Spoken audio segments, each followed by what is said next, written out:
So they didn't have an actual green screen, so I had to improvise a little. So I got this tablecloth at Walmart.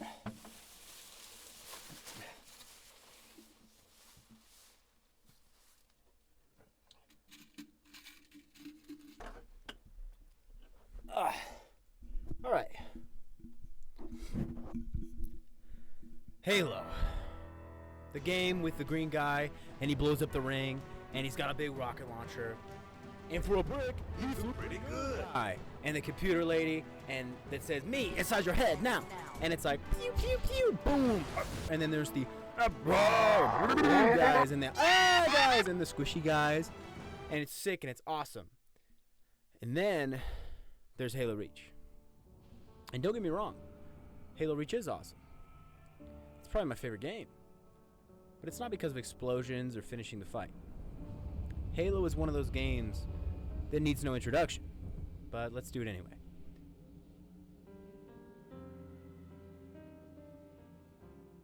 Halo began as an RTS of sorts for the Mac. It got ported to the Xbox when it was bought by Microsoft as an FPS.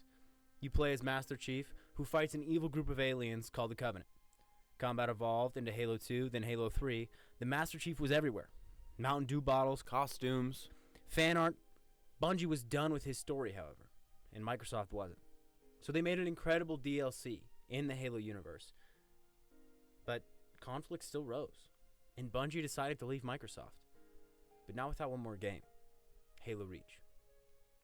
An adaptation of the book, The Fall of Reach, that came out on October 30th, 2001, predating Halo CE by 16 days. Except this time, it wasn't about the green guy and his government-issued girlfriend, or the guy from Firefly. It was about new characters. Noble Team, a group of expendables.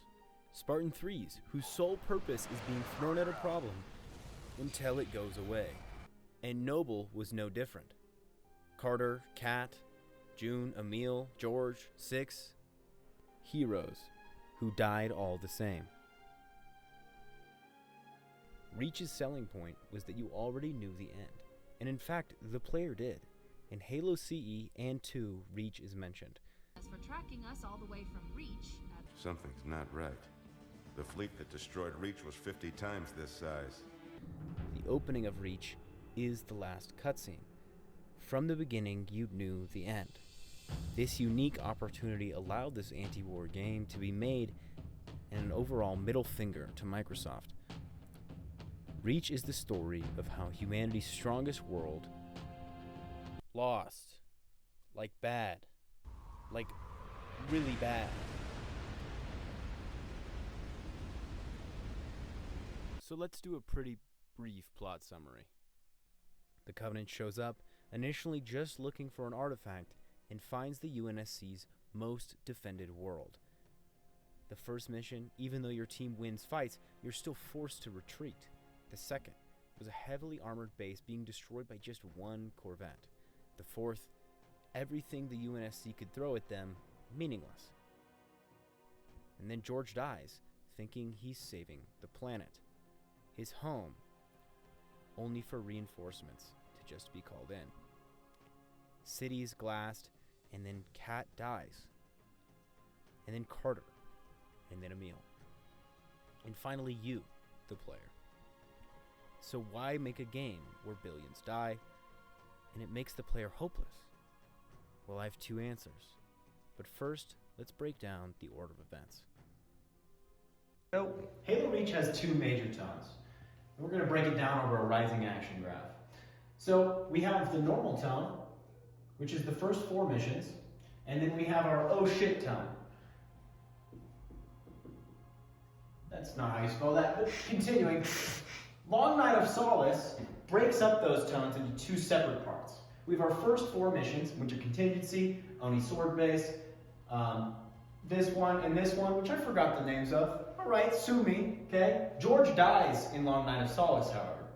After George dies, we'll do J for George. Shit hits the fan. Kat dies, then Carter, then Emil, then you. So all in a row. Another thing that represents this rising action is On this mission, you return to the place that you were here, where once there was glaciers. The waters have actually risen because of all the glassing that's going on. The writers are making these deliberate choices to communicate this in a visual and emotional capacity. All these themes serve two purposes: how Bungie felt towards Microsoft and anti-violence. The rising action, like I talked about a second ago with the water risings, did two things. It communicated to the player that narrative's action was rising, and also probably how it felt at Bungie at the time. And if I were Bungie, after creating the thing that sold the first Xbox and shouldering the weight of the 360's release, I would be ready to move on too. But like I said earlier, Microsoft wasn't. So instead of cultivating their golden goose, they shot it. And after years of trying and fighting, Bungie had no other option but to give up and let their creation go. So what do we see happen in the plot? That's close enough. Blocked.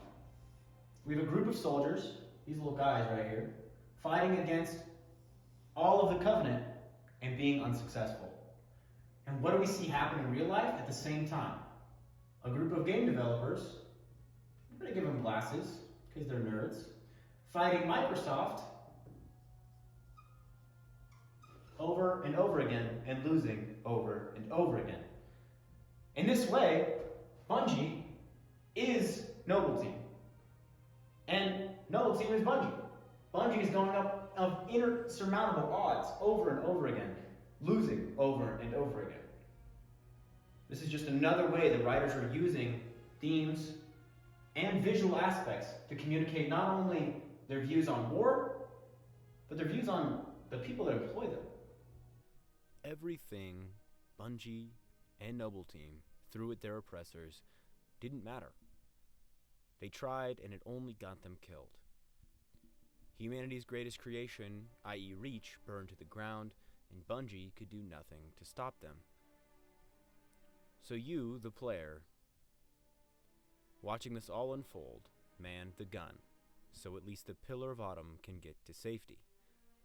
But don't get me wrong, I hate Microsoft as much as any other guy. I mean, they made Windows 10, but Reach wasn't just one last soapbox. You see, Bungie had a clear vision for their last Halo game: anti-violence. And not violence in the you and your brother are fighting on the trampoline violence. No. Violence with a capital V violence. You see, Halo was never entirely pro-violence, depicting the human Covenant war as a holy one, where the subclasses of the Covenant were lied to. But subtext is hard, and people like killing stuff. So how do you communicate to your audience that war is bad? Well, you make Halo Reach. Halo Reach has war heroes. Spartans bred for war, so efficient at their craft, 6 is deemed hyper-lethal. So, you have all of these war heroes, and you have the big green guy also looming over your shoulder. So what do? You kill him. The first person to die at the turn of the tone is George, a Spartan 2 raised on Reach, his world. Last one up gets it, Jorge! My name's pronounced George. Don't you backtalk me, Jorge! And how does he die? Believing that he's saving it. The bomb goes off, and then Slip space rupture followed by detected. another, and another, and another. George, the big man with a big heart, gave his life for nothing. These deaths are planned by the writing team for one purpose: war blows. Well, no duh, Dylan, you're probably saying to me. And you're right. A lot of people have that take. But for me, why Reach is so effective is in its execution. All the members are killed in spite of their strengths, not their weaknesses. And this paints a very interesting choice from the writers. Halo, in many ways, in the early 2000s, was an effective marketing tool for the military. The green guy is a badass representation of war and fighting, and I mean hell, Microsoft sent Xbox 360s with Halo 3 to Iraq. Halo Reach reels returning players in with the familiar scent of that delicious action-adventure, and roundhouse kicks them in the balls and pees on any of that idea that any of this is badass. Stop lubricating the man. Now, this by no means is a critique of Halo CE 2 and 3, but these are deliberate story choices made by the same writers who wrote those games. And all these characters' deaths serve as an Akira bell to the player's brain, that self-sacrifice isn't always good, and no matter how hard you plan, war has other ones.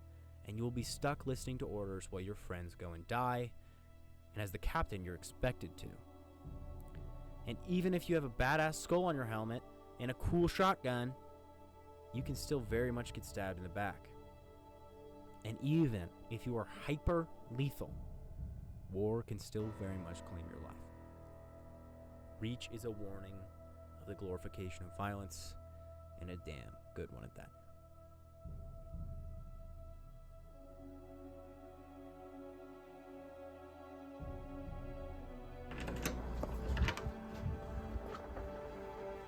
What the fuck are you doing? What's up? I'm just no, go away. I'm recording a video. What the Go away. fuck is Go all- fucking go away.